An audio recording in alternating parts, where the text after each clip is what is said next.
Hey, welcome back to my channel.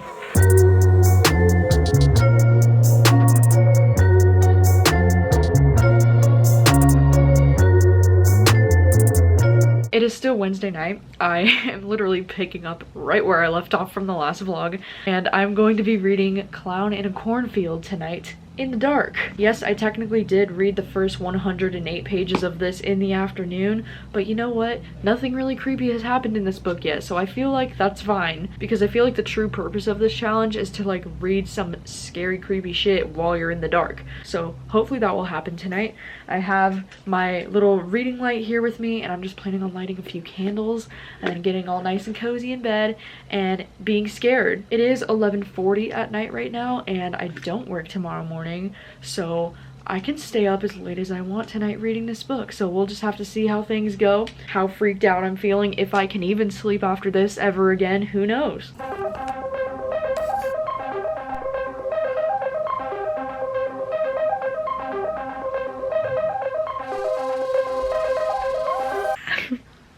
The clown just made his first appearance in this book. Like literally the first chapter that I read in the dark, of course. Now the clown, it's here.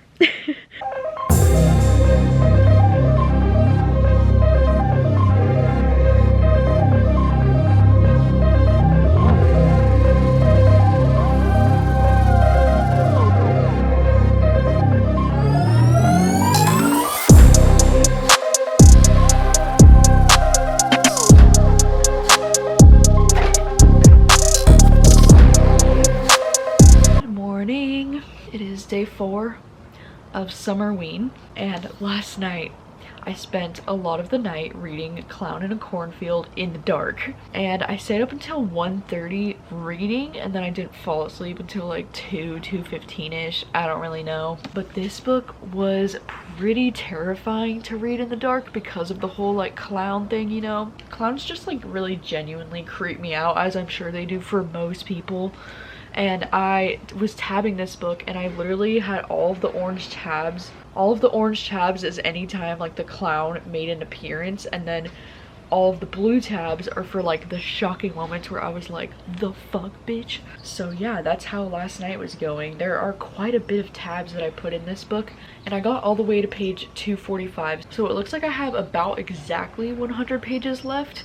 So I think I am just gonna end up finishing this maybe this morning or this afternoon. Like, I know this is supposed to be the book that I read in the dark, but like, I don't know if that completes the challenge or not, because I technically didn't read the entirety of the book in the dark, but like, whatever, it's fine. I think I read the scariest shit in the dark, so that's all that really matters. It's just like this really wild story that's like all in a small town, and it's just following a bunch of teenagers who are drinking and doing drugs, and then there's clowns, and there's chainsaws, and there's axes, and it's like a crazy teen horror movie, you know? Like, that's like the best way I can describe it, but it's like a fun time to read, but also it's kind of scary. And yeah, I'm enjoying it, and I'll probably be finishing it at some point in these next few hours.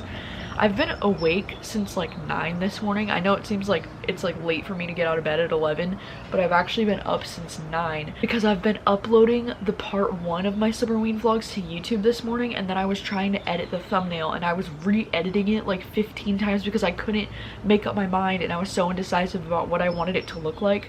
But I think I finally figured it out. I don't know if I'm satisfied with it or not, but I was like, whatever, I need to like get on with my day. Hi, it's like 12:30 now, and I ended up going to Winco this morning because I wanted to get some chicken to like make a nice dinner tonight, and we were out of a few different like necessity grocery items. So I went to Winco, and then I hit up Vitality because I'm a basic bitch. But also, I've been listening to this Creepy Caffeine podcast still. I've been listening to it a lot lately, and I'm listening to this episode that's like one of their first ones. It's episode 4, and it's them talking about their top 10 favorite horror movies of all time. And some of them I've seen, and some of them I haven't, and for the ones that I haven't, just like hearing them talk about it like really makes me want to watch them. And like, I don't know, I'm in such a mood to watch a horror movie, so like maybe I'll try to convince Rachel and Obed to watch a horror movie with me tonight, because I can't watch them by myself. Like, I'm too much of a little bitch, I get scared. It's beautiful. This is their August bowl, so like, I'm gonna miss this bowl so much. It's the Brainiac bowl. Oh my god, it's so good. I also got this chocolate muffin from Winco. Self-afflicted only men between the ages of 19 and 57, and is believed to be sudden unexplained death syndrome or BRADDOCK syndrome.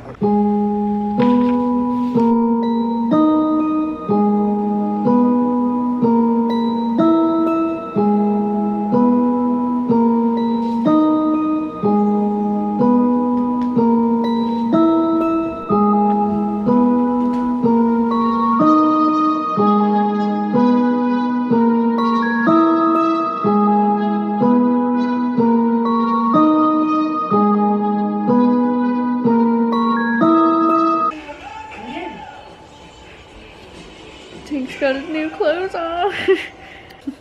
He's so cute. I say cute on him.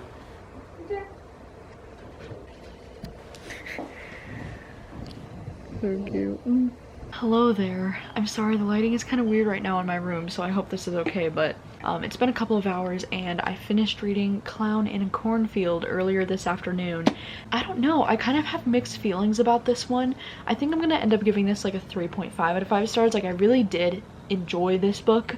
I don't know, I feel like I maybe went into this book with false expectations about what it was gonna be about. I guess my main like disappointment with this book is the fact that the whole clown situation isn't really a supernatural situation, you know, and I assumed that it was going to be something more supernatural, kind of like Pennywise, you know, the clown in It. I thought it was going to be more like this creature, like this creepy clown creature, as opposed to just like people dressing up like clowns, you know. But I do feel like the ending just got a little bit too like movie villainous speech, kind of like cheesy to me. Like, I don't know why, it just felt kind of cheesy. But I still had a really great time reading this book, and I do think something this book does really well is talking about current political issues in the world and bringing those to light in a horror novel. I really love seeing that, and I think the true like fear, like the thing that we're fearing in this book, is the older generation refusing to change their ways, and you know, things like that. Like, and that is a real life fear, you know, and the older generation like having so much hate in their hearts and not really accepting things that they don't understand, you know. I still really enjoyed this book. I was like a little bit disappointed by the end, but I would still highly recommend this book. I had a lot of fun. This book is so vivid in its imagery of like a cornfield and a barn and a clown, and like the imagery is just really, really great. And this cover is just absolutely stunning. Like, it's so beautiful. Overall, I really enjoyed it. And literally like right after I finished reading the book, we all decided to watch A Nightmare on Elm Street because I convinced Rachel and Obed to watch it with me. And Obed had seen it before, but me and Rachel have not seen it before. It was my first time ever seeing it, and it was such a fun like 90s horror movie to watch. I didn't realize that Nightmare on Elm Street was Johnny Depp's first movie like ever, so that was pretty cool. I don't know, there's just something about like older horror movies that are just so much more fun to watch. Like, they're not really that scary necessarily, but there's just something about them. I just like love the vibe of the old horror movies. I'm so glad I finally watched it. It was really good. There were definitely some scenes though that were very like creepy, and I could tell that these are like iconic scenes from that time period. But, like, yeah, it was really good. I really enjoyed it. Just made some bomb ass dinner. Oh my god, she just nudged down. The other is Hi, it's like 11:15 at night now, and I haven't read anything since I finished Clown in a Cornfield this morning. But in these last couple of hours, I just made some really nice chicken dinner with Rachel and Obed, and then we watched Big Brother, which I'm pretty upset about tonight's episode because Janelle was evicted and she was my favorite, so that sucks. And then we were just kind of like chilling and hanging out, and now it's 11 o'clock at night and I don't know what I want to read. The only book left on my like official TBR that I talked about is Kill Creek, which I do have an ebook copy of on my phone, and I do still have the e-arc of Mallory by Josh Mallerman on my phone, so I'm most likely probably gonna read one of those. But to be honest, I'm just kind of like I just read 3 horror books in a row this week, so I feel like I kind of want to read a thriller or something just so like a little bit different. But I don't know what thriller I would want to read. Like, I just like, there's nothing jumping out at me that I'm like, ooh, I need to read that.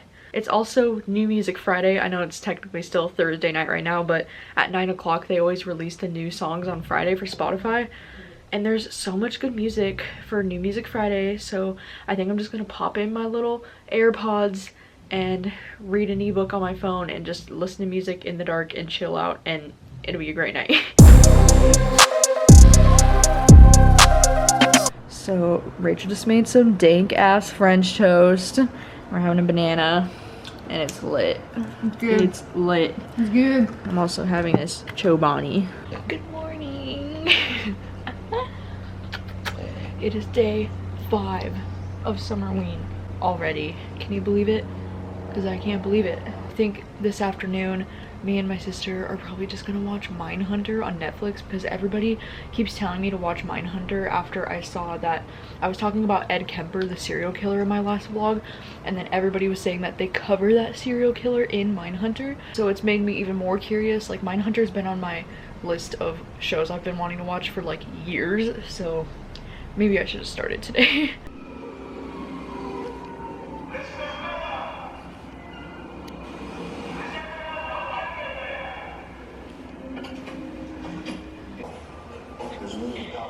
Tank's really into the show. So I go to them, give them a distillation of what we teach you, and they tell me what they do. They learn something, and I learn something. Maybe we can help each other. He's like not even blinking.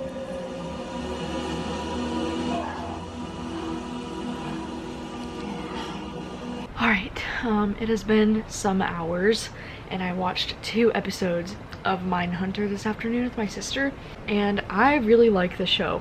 I gotta admit, I did start watching Mindhunter like the first year that it came out, but I only watched the first episode and I was kind of bored of it back when I first tried to watch it. But this time around, I feel like I'm much more interested in true crime these days, and the psychology aspect of the show is really interesting to me as well, so I'm enjoying it a lot more this time around. And the second episode already had Ed Kemper in it, and holy crap, he is like one creepy ass dude. And I was doing even more research on like what Ed Kemper did and stuff, and like it is just so disturbing. Like, I don't even want to say it out loud what he did because it's so awful.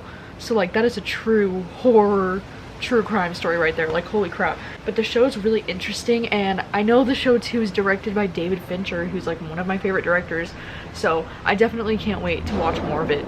Sorry, the construction is so loud in the background, it's really annoying. They keep like doing so much construction, it's like shaking our building kind of like every few minutes. It's just like really annoying. Anyways, me and my sister are heading into work right now. It's a Friday night.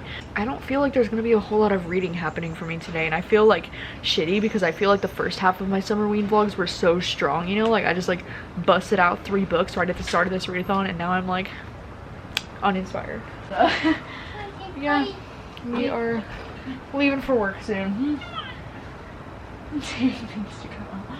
Hi, buddy. A cutie. So cutie.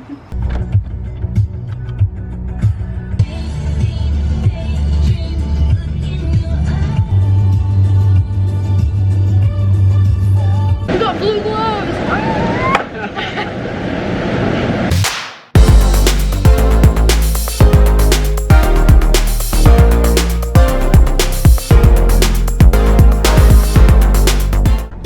We just got done with work. Now it's time to blast Taylor again. Time to take our hair out of a ponytail. Time to unbutton this pants. Just gonna take off the mask. Take off the bra. Everything as soon as you get in the car. Amazing. Gluten-free pizza. Caesar salad. So it is just a little bit past 11 o'clock at night now, and I'm getting ready for bed. I just found out about the news about Chadwick passed away tonight, and I'm honestly so like shook and devastated by this, and I had no idea that he had cancer, and I don't know if anybody knew that he had cancer, but it's just so freaking sad, and my heart just feels so heavy for him and his family, and just kind of stunned, honestly. I just can't believe it. Like, there's been so many awful tragic deaths in 2020. It's just like this year can't get any worse. Like, it's such a joke at this point. Just such awful news. Ugh.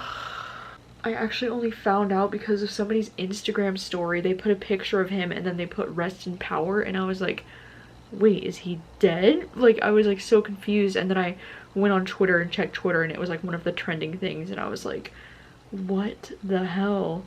Like, I just can't believe it. Ugh. God, now I feel like I'm just gonna bawl my eyes out every time I watch Black Panther. Like, that is just... And to think that he was like battling cancer this entire time, because they said he's had it for like 4 years, so like since 2016, like since pretty much he was filming Black Panther. Like, what?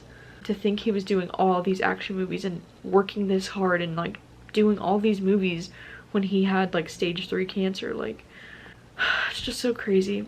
And it just really reminds me that like life is so short and life is so fragile, and you just need to like live your life while you can, you know, like, I don't know. Anyways, that is devastating, and I'm probably not gonna be able to stop thinking about it for the rest of the night. So I don't know if I'm gonna be reading anything tonight, honestly. Like, I'm not super in a reading mood today. Hello, it is Saturday morning, and last night I didn't read anything. Like, I didn't even try. I just like curled up in bed and watched some YouTube, and then I passed out. Like, it was a really weird night. But yeah, now it's Saturday. I work all day today, and I don't know if I'm gonna have the opportunity to like read at all. I am off at 8 tonight, so like maybe I can try to like bust out something tonight. And tomorrow is the last day of the readathon, and I have a lot going on tomorrow because I have a live show with Olivia, and it's happening at noon for my time. And then I'm also going over to my parents' house for dinner tomorrow night, so like I don't know if I'm gonna have a lot of time to read tomorrow either. So now I'm stressed. All right, so I'm just sitting here on break in the office, and I just decided to start Mallory because I have the e-arc still on my phone, and I was like, I really want to read one more book for this readathon. So I just finished the first little prologue of Mallory, and now I'm on to chapter 1, and holy shit, I didn't realize that in the book Mallory we're following the same characters but like 10 years later, which is so cool because like the little kids from Bird Box, like from the original story, are like teenagers now. So like, I don't know, that's like super interesting. I just didn't realize that that was like the case with this, so that's super cool. Also, Olivia just messaged me and said that she wasn't feeling very well and she doesn't think that she can do the live show tomorrow, so like I'm so bummed, and I just like hope she feels better soon. And I don't know, I was thinking maybe I should just cancel the live show, but I would feel bad because like I don't want to have to cancel the whole live show, so I might just do it by myself, but I don't know. But like, oh, poor Olivia, that freaking sucks. But anyways, I still have about like 30 minutes left of my break, so I'm just gonna be reading on my phone.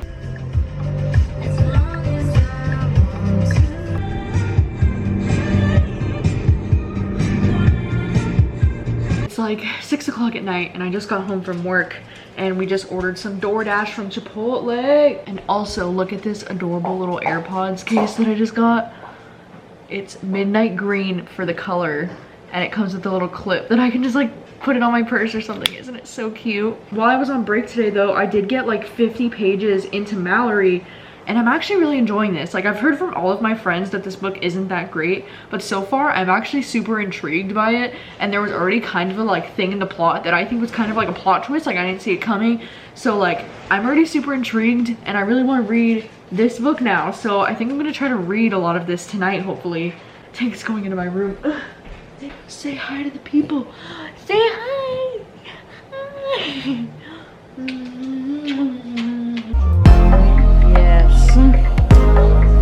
I'm so good.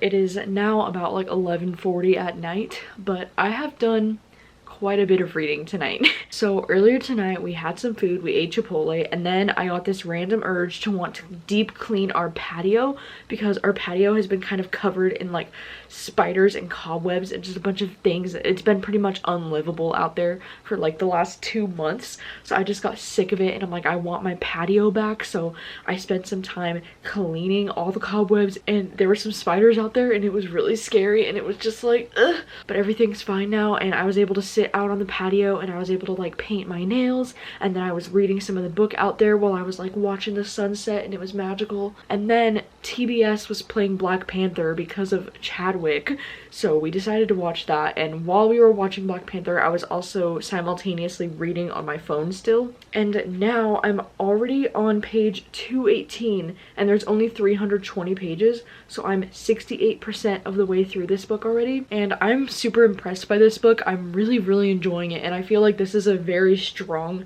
sequel to Bird Box because it has this same mystery and this fear running through it that Bird Box did that I really loved about Bird Box, because you're constantly wondering like what it is that they're afraid of, you know, like what is it out there? Is it a creature? Is it humans going crazy? Like they don't know what it is still, and I love that. I love that there's like this mystery, like there's an equal amount of action happening, but then also just kind of like character development and dialogue and their own thought-provoking things going on that they're thinking about. I like that we kind of get the point of view of Mallory and then as well as the two kids. I really like that we are kind of going back and forth between their headspaces to kind of like see what they're thinking. And I don't know, it's really interesting to read about like teenage rebellion in an apocalyptic situation, you know? It's a crazy time. But I'm really enjoying this book. I can't wait to see where it goes. I feel like it's really picking up in the suspense right now. I think I'm just gonna try to finish it tonight because I'm really enjoying it and I'm really surprised by how much I'm enjoying it. And to any of my friends who found this book to be boring, like, I'm sorry, but I can't relate. I think it's so good. So I'm pretty stoked about this. So I think for the rest of the night, I'm gonna lay in the dark and finish this book.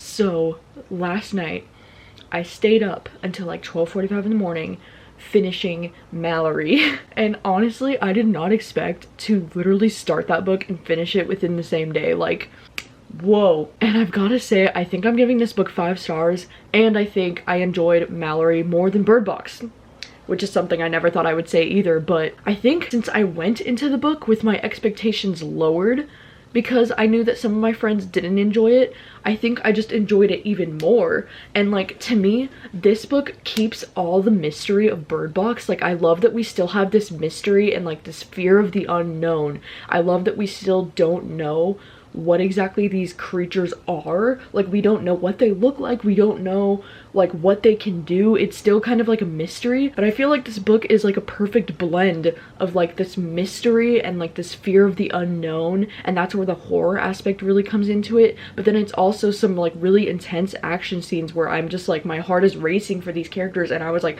flipping the pages so fast to try and figure out what's gonna happen to them. And I guess maybe the reason why I enjoyed this so much is just because I cared so much about all 3 of these characters. Like, I wanted to know their fate, and I just feel like the pacing of this book was perfect for me. I know for some people they were saying they thought it was boring or they thought it was too slow, but I personally loved having chapters that were like intense action-packed chapters, but then it was also met with the perfect amount of chapters that were just like slower, thought-provoking chapters of these characters thinking about their world.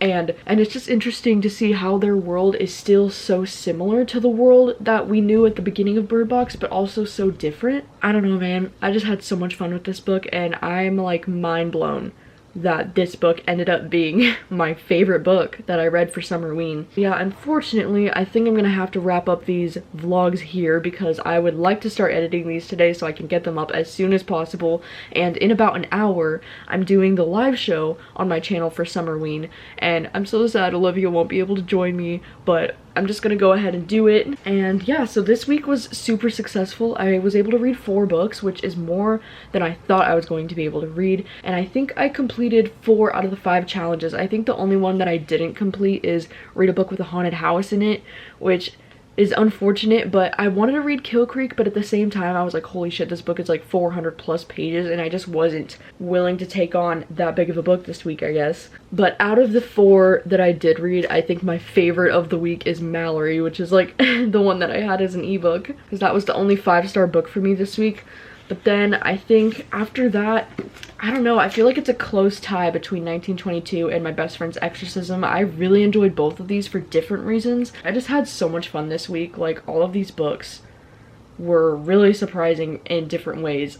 Yeah, that is all for this Summerween reading vlog. I just wanted to say a huge thank you again to anybody who participated this year, to anybody that's like posting vlogs or pictures on Instagram, or anybody that like took time out of their weeks to post something about Summerween. Like, it just means a whole lot to me and to Olivia, and I've just really loved seeing everybody tagging me on my Instagram stories and like reposting some of my favorites. And yeah, it's just been a really great week, and I'll have to link down below some of the Summerween vlogs that I've been watching if you want more Summerween content in your life, because I'm so sad that this week is already over. Like, it went by so fast, but we'll definitely have to do it again next year because I had so much fun. Thank you guys so much for watching as always. Please let me know, how many books did you read for Summerween if you participated? What was your favorite book that you read this week? Thanks for watching. I'll see you later. Bye.